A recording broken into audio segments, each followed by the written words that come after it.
Pessoal, dando continuidade ao curso sobre a Lua, nós iremos agora falar a respeito dos eclipses. Esse fenômeno que é considerado um dos fenômenos mais antigos a serem observados, né? E que influenciou a cultura de diversos povos e a história também. Vamos dar uma olhadinha nos conceitos básicos. Essa animação, ela nos mostra que o alinhamento entre a Terra, a Lua e o Sol podem gerar fenômenos muito bacanas quando observados aqui da Terra. No caso, quando a Lua fica entre a Terra e o Sol, de tal modo em que a sombra da Lua se projeta sobre a superfície terrestre, do ponto de vista da Terra, nós observaremos a situação como pode ser vista aqui na direita, tá? Nós temos a Lua cobrindo parcialmente ou totalmente o Sol. Quando esse fenômeno ocorre, nós chamamos de eclipse solar, certo? Vocês vão reparar que a Lua, como ela tem um movimento de translação ao redor da Terra, essa sombra, ela dura pouco tempo quando projetada sobre a superfície do planeta. Em tese, uma região que está sendo que vai ser observado um eclipse do tipo solar, esse fenômeno dura em média 7 a 8 minutos durante a sua totalidade. Mas existe o outro caso em que a Lua ela atravessa a sombra projetada pela Terra. Quando essa situação ocorrer, nós temos um eclipse do tipo lunar, ou seja, a Lua está sendo ocultada pela sombra da Terra, certo? E nesse caso, nós temos três tipos de eclipses. No caso, a gente vai ver, seriam os eclipses parcial, total ou penumbral. E notem, a posição aqui da Lua nos mostra que esse fenômeno ocorre quando a Lua está na sua fase cheia. Tá? Além disso, reparem que nessa situação, como todo mundo está na região onde que forma a sombra do qual vai ocorrer o eclipse lunar, todo mundo que estiver aqui de noite irá observar o fenômeno do eclipse lunar, que dura muito mais tempo comparado a um eclipse solar.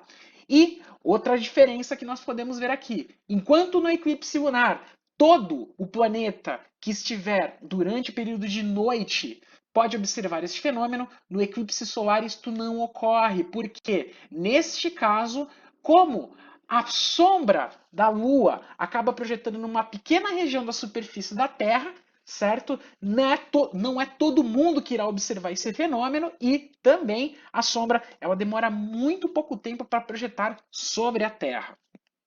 Então, nós podemos dizer que existem dois tipos de eclipses que podem ser classificados de acordo com o alinhamento da Lua, Terra e Sol. No caso, quando a Lua está projetando a sua sombra sobre a superfície da Terra, nós temos um eclipse do tipo solar, que pode ser classificado de acordo com a quantidade do disco solar coberto pela Lua. Parcial, não vai cobrir totalmente. Total, a Lua irá cobrir por completo o disco solar, e anular, ela cobrirá, só que ainda sobrará um tipo de anel de luz ao redor da Lua. No caso, quando a Lua entra dentro da sombra da Terra, nós dizemos que está ocorrendo um eclipse do tipo lunar, que também pode ser classificado em três maneiras possíveis: o penumbral, o parcial e o total.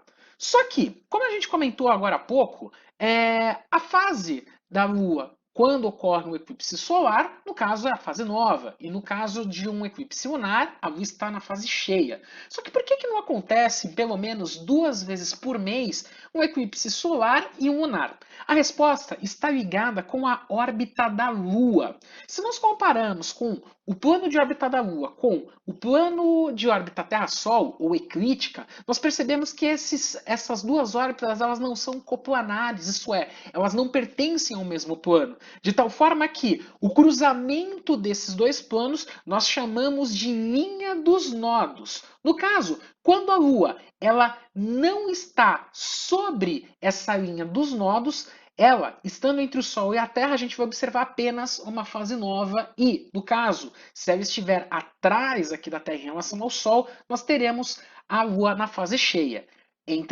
E no caso, quando a órbita da Lua cruzar, né, a linha dos nodos estiver orientada diretamente para o Sol e a Lua cruzar essa linha, nós diremos que a sombra da Lua irá projetar-se sobre a superfície da Terra, né, formando um eclipse solar, ou, no caso, a Lua entrará dentro do cone de sombra da Terra, formando um eclipse lunar. Tudo bem? E essa inclinação, por mais ligeira, que é da ordem de 5 graus, tá? Ela já causa esse efeito astronômico bem relevante, de tal forma que, ao invés de termos 2 eclipses por mês na prática, a gente tem cerca de conjuntos de 4 eclipses por ano em média. Tá? Agora a gente vai começar a falar a respeito dos tipos de eclipses, especificamente, e entender como eles se formam. Entretanto, a gente precisa pontuar algumas informações, principalmente ao eclipse solar. Atenção!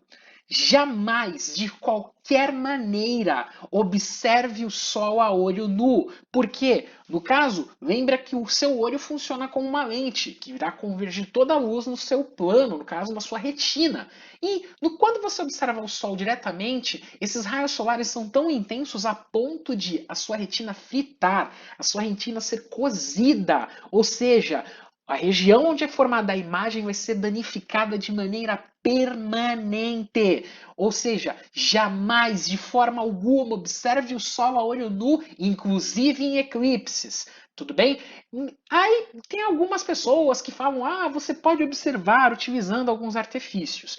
Mas, entretanto, porém, contudo, todavia, jamais também observe o Sol usando esses instrumentos aqui. Óculos de sol, filme fotográfico, chapa de raio-x ou um método chamado de reflexão em água, quando você projeta a luz do sol numa bacia de água e essa imagem você pode projetar numa tela. Por que você não pode observar usando nenhum desses instrumentos? Porque nenhum deles foi projetado, no caso do óculos de sol, nenhum deles foi projetado para fazer observação direta do sol, tá certo? Ou seja, os raios solares ainda podem queimar sua retina, mesmo você com óculos de sol. A mesma coisa, filme fotográfico, chapa de raio-x, tá? Eles nunca, esses dois instrumentos jamais foram feitos para você observar diretamente para o Sol. Ou seja, eles não irão proteger o seu olho da radiação solar e dos raios UV e por aí vai. Ou seja, você pode ter danos permanentes ao observar o Sol utilizando esses instrumentos. E a reflexão em água, da mesma maneira, mesmo que você observe uma imagem do Sol refletida, mesmo assim, a água ela não consegue absorver boa parte da energia, ou seja, você está observando uma grande quantidade de luz no seu olho e, consequentemente, você pode gerar um dano permanente. Quando eu falo dano permanente, tem casos, se vocês pesquisarem, de pessoas que tiveram a retina riscada por conta da observação do Sol diretamente. Mas, Felipe, como é que a gente pode observar, no caso, um eclipse? Existem maneiras seguras de fazer essas observações. No caso, se você quiser usar um instrumento que proteja o seu olho, o ideal é o filtro de observação solar, tá? Alguns observatórios, centros de divulgação científica fornecem e você pode procurar esses filtros também na internet, eles encontram à venda em sites de lojas de equipamentos de astronomia e por aí vai. Uma outra maneira, essa é super simples e você não precisa de nenhum instrumento, basta você observar ou a copa de uma árvore, ou você pegar uma escumadeira, como por exemplo essa daqui, e colocar na frente do sol. Ao invés de você olhar diretamente, você vai olhar a sombra projetada pela escumadeira ou pela copa da árvore, que é o que a gente chama de método de câmera escura, ou método pinhole. Tá certo? Por quê? Quando a gente está observando a copa da árvore, você observa aquelas bolinhas sobre a superfície, tá? Na verdade, aquilo é o sol que está atravessando os buraquinhos gerados da copa da árvore. A mesma coisa aqui da escumadeira. Por quê? Os raios de sol estão atravessando os buraquinhos desse instrumento e, no caso, essas bolinhas que você observa aqui projetadas nada mais é do que o sol. E, no caso de um eclipse, você vai observar a lua cobrindo aqui o sol por completo. Tá? Mas o que vai diferenciar, no caso, um eclipse solar de acordo com um penumbral, um umbral, um total, um parcial? Tá? Isso vai depender de acordo com a forma como a sombra da Lua se projeta sobre a Terra. No caso, aqui a gente tem um modelinho fora de escala, observando o Sol, a Lua, a sombra projetada pelo Sol aqui sobre a superfície da Terra. E reparem numa coisa: na região A gente está observando que nenhum dos raios solares conseguem penetrar nessa região. Ou seja, quem estiver aqui sob essa sombra aqui, sobre a região de umbra, observará esse fenômeno aqui, ou seja, um eclipse total, observará a Lua cobrindo por completo o Sol. E quem estiver nessas regiões aqui, na região B, tanto desse lado quanto desse, vai observar que os raios de Sol, alguns deles conseguem atravessar, chegando aqui no nosso ponto de vista. Ou seja, a gente vai observar daqui que a Lua não está cobrindo por completo, irá cobrindo parcialmente o Sol. Nesse ponto que a gente vai chamar de um eclipse parcial, tudo bem? Mas existe um outro detalhe. Além da órbita da Lua ser inclinada em relação à eclíptica, existe também o fato de que a órbita da Lua é elíptica, ou seja, ela é levemente achatada. De tal forma que, se a gente desenhar aqui, no caso, a Terra, a órbita da Lua está traçada aqui de forma pontilhada, vai existir dois momentos. O momento em que a Lua estiver mais distante do Sol, que a gente vai chamar de apogeu. E, no caso, o oposto, né? Se a Lua se aproximar da Terra, a gente fala que a Lua está no perigeu. No caso, nesse tipo de eclipse, o eclipse total, a gente pode dizer que a Lua está próximo ou está no seu perigeu, tá certo? E no caso do apogeu, o que vai acontecer? O cone de sombra da Lua, ele não irá se formar sobre a superfície da Terra. Pelo contrário, ele vai se formar antes da superfície, de tal forma que quem estiver aqui na Terra vai observar parte da Lua sendo coberta, nessa região aqui da penumbra, que é o que a gente vai observar aqui, o eclipse parcial. Só que quem estiver na região C, indicada aqui da figura, vai observar que a Lua não consegue cobrir totalmente o Sol. A gente vai observar basicamente o fenômeno representado aqui no meio, o eclipse anelar ou eclipse anular. Por que esse nome vem de anel? Justamente porque ao redor da Lua a gente consegue ver um anel do Sol, tá? E lembrando, em nenhum desses casos você deve observar sem proteção adequada ao Sol, tudo bem? Lembrando que pode causar danos à sua vista. No espaço, como a gente observaria esse fenômeno? Por incrível que pareça, o pessoal da Estação Espacial Internacional tirou uma foto, né, de um eclipse solar e a gente consegue ver aqui, ó. Essa região escura é nada mais do que a sombra da Lua sobre a Terra. Quem está aqui nessa região vai observar um eclipse total. Quem estiver na região onde está parcialmente escuro vai observar um eclipse parcial, certo? E quem estiver fora dessa região vai observar nada mais do que uma lua nova, tudo bem? E vamos observar aqui algumas imagens que mostrariam, né, como a gente observa aqui da Terra esse fenômeno. No caso de um parcial, nós observamos o seguinte: a Lua, ela não consegue cobrir por completo o Sol, formando essa espécie de uma meia lua de Sol, né? Como a gente pode ver aqui nessa figura. No caso de um total, a gente tem dois fenômenos que acontecem, três fenômenos na verdade, tá? O primeiro fenômeno, o disquinho de Sol sendo coberto aos poucos pela Lua, e antes da totalidade, você vai reparar que ao redor aqui da Lua vai ser pequenos pontinhos de luz brilhante. Esses pontos acontecem porque a superfície da Lua ela não é totalmente regular, ela tem crateras. E essas crateras geram pequenos pontos de fugas de luz, que no caso a gente consegue observar aqui da Terra antes do momento da chamada totalidade, que a gente vai observar um anel de luz ao redor da Lua, um anel bem difuso. Esse anel nada mais é do que a coroa solar. Ela está sempre visível. A diferença é que a gente não consegue observá-la diretamente porque a fotosfera, né, a superfície do Sol, ela é muito, muito, muito brilhante comparado à coroa solar. Ou seja, para a gente observar a coroa, a gente teria que cobrir o Sol. E nada mais natural do que utilizar um eclipse para observar a coroa solar, certo? Que é responsável por vários fenômenos como tempestades magnéticas e auroras que a gente observaria aqui da Terra. Tudo bem? E no caso de um eclipse anular, a gente observa esse fenômeno lindo, certo? Aqui no caso a Lua e o Sol ao redor aqui, gerando esse anel de luz incrível. Para a gente entender um pouquinho o eclipse lunar, a gente precisa entender as posições que a Lua pode se encontrar em relação à sombra projetada pela Terra. No caso, a gente está vendo aqui a sombra vista de perfil e, do nosso ponto de vista, a gente observaria como se fosse um cone, né? Tipo dois círculos, né, concêntricos. No caso, se a Lua correr, e lembrando que esse fenômeno acontece por conta da órbita da Lua também sofrendo movimento, né, que vai fazer com que a linha dos nodos possa cruzar em algum momento, né, a trajetória da Lua formando o eclipse.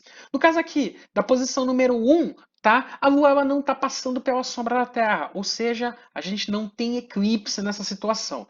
No caso da região, tanto na parte 2 quanto na parte 3, a Lua ela está cruzando parte da luz que está sendo desviada aqui, né? Parte da luz que consegue atravessar aqui na Terra formando uma espécie de penumbra. Então a gente vai ter aqui na região 2 um eclipse lunar penumbral, tá? E no caso da região 3, a Lua ela vai atingir por completo a região de umbra, região de sombra da Terra, né?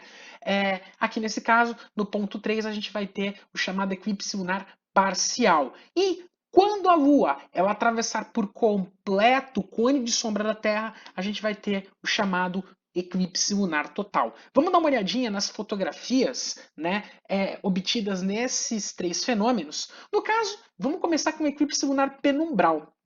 Você percebe alguma diferença na Lua em relação à Lua cheia? Praticamente nenhuma. A única pequena diferença é que a gente está vendo que a Lua aqui nessa região ela está um pouquinho mais escurecida comparada a uma Lua cheia, tá? Esse seria um princípio de formação de eclipse lunar parcial, mas um penumbral na prática ele não é identificável a olho nu. A gente precisaria de instrumentos que pudessem medir a quantidade de luz emitida pela Lua, no caso, um fotômetro. Mas, na prática, ela não tem diferença alguma com a Lua cheia, como a gente pode ver aqui do lado.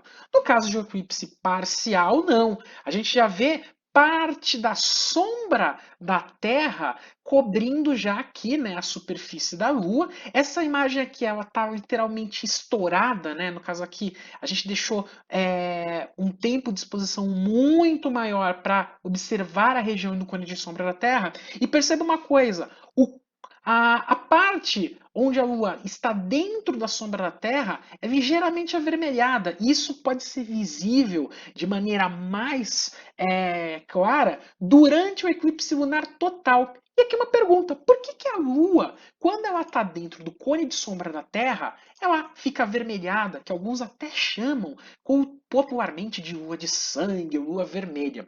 A resposta está com um fenômeno de ótica chamado de refração. E quem vai causar a refração, tá? Nada mais é do que a atmosfera do nosso planeta, que eu estou representando aqui com esse anel azul claro. O que está acontecendo na prática?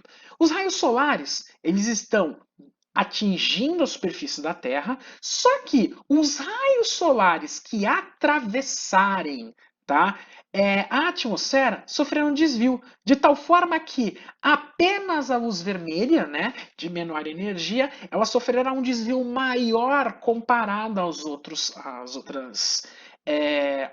comprimentos de onda, aos outros tipos de cores, de tal forma que o cone de sombra da Terra será por completo preenchido pela luz vermelha desviada aqui da atmosfera. E quando a Lua entrar aqui dentro desse cone de sombra, nós veremos basicamente a Lua avermelhada ou iluminada pela luz desviada da atmosfera. Ou seja, a gente vai ter uma Lua avermelhada. Tudo bem? Vocês vão reparar que, como eu falei para vocês, o plano de órbita da Lua ele sofre um movimento ao longo do tempo e a gente pode falar que existe um ciclo de eclipses lunares e solares que acontecem com frequência. Esse ciclo é chamado de período de Saros, tá? Ele dura aproximadamente 18 anos, 11 dias e 8 horas, tá? E ele é utilizado para prever eclipses solares e lunares. Ou seja, a cada período de Saros, a gente tem um novo ciclo de eclipses solares e lunares, cujos formatos, as configurações, as trajetórias que elas farão sobre a superfície da Terra serão os mesmos. Inclusive, a gente vai ver daqui a pouquinho, tá? Um documento, né, tipo, que representa, né, como a gente observaria um eclipse e as informações que nós podemos coletar dele. Vamos dar uma olhada nesse arquivo? Antes da gente terminar, a gente pode dizer que durante esse período de Saros, cerca de 70 diferentes eclipses são observados. Quando eu falo diferentes eclipses, eu estou incluindo todos os lunares, solares, parciais, totais, penumbrais e por aí vai. Tá? Esse número pode variar entre 69 até cerca de 75 eclipses diferentes dentro desse período de Saros. Tá? E a cada 18 anos começa um novo ciclo de eclipses. Tudo bem? Vamos dar uma olhadinha agora num documento que eu obtive do site da NASA. Galera, a gente vai analisar um dos eclipses anelares, tá? Que eu peguei naquele site da NASA, né? O eclipse gfc.nasa.gov, como vocês podem ver aqui. No caso, eu vou analisar o eclipse do dia 21 de junho de 2020, tá? Que irá acontecer, por incrível que pareça, né? Próximo aqui de um solstício, beleza? Olha que interessante. A gente tem várias informações aqui sobre... Aqui são coordenadas que nós temos do tipo de eclipse que acontecerá, né? No caso, o eclipse anular, né? Lembrando, é um eclipse no qual a Lua se encontra no apogeu, isto é, ela vai estar no seu máximo afastamento em relação à Terra, fazendo com que a Lua não cubra totalmente, né, o Sol, então formando um anel de luz, né, um anel solar ao redor da Lua.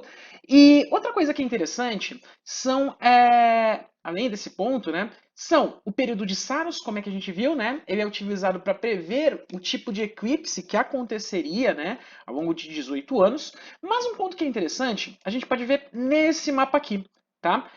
Esse mapa, ele está representando o caminho, tá, que a sombra da Lua fará sobre a superfície da Terra durante o período do eclipse. Ou seja, essa linha vermelha aqui, quem estiver no planeta sobre essa linha vermelha observará a totalidade do eclipse, ou seja, observará por completo o fenômeno do eclipse anelar.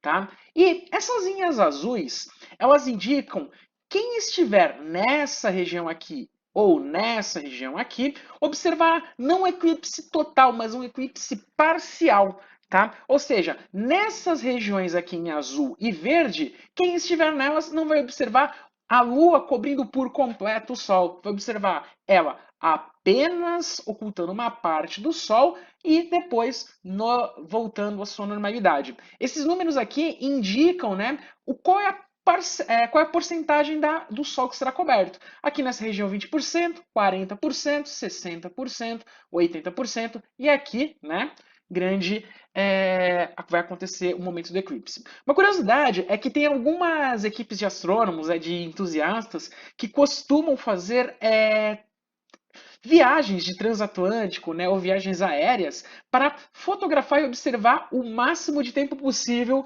os eclipses.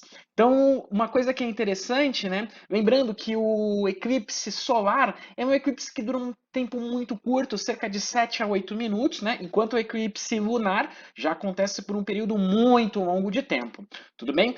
Uma coisa que é interessante, se a gente quisesse fazer um transatlântico, então quais regiões que a gente poderia observar? Uma coisa que é legal, né? No caso desse eclipse aqui de 21 de junho, a gente poderia observar nessa região aqui do Oriente Médio, né? Nesse caminho aqui entre aqui a Arábia Saudita, né? Que estaria nessa região até a região aqui da Índia, certo? E para quem quiser também andar um pouquinho no mar, aqui na região, certo? A oeste da China, né? E indo em direção ao Pacífico. Tudo bem?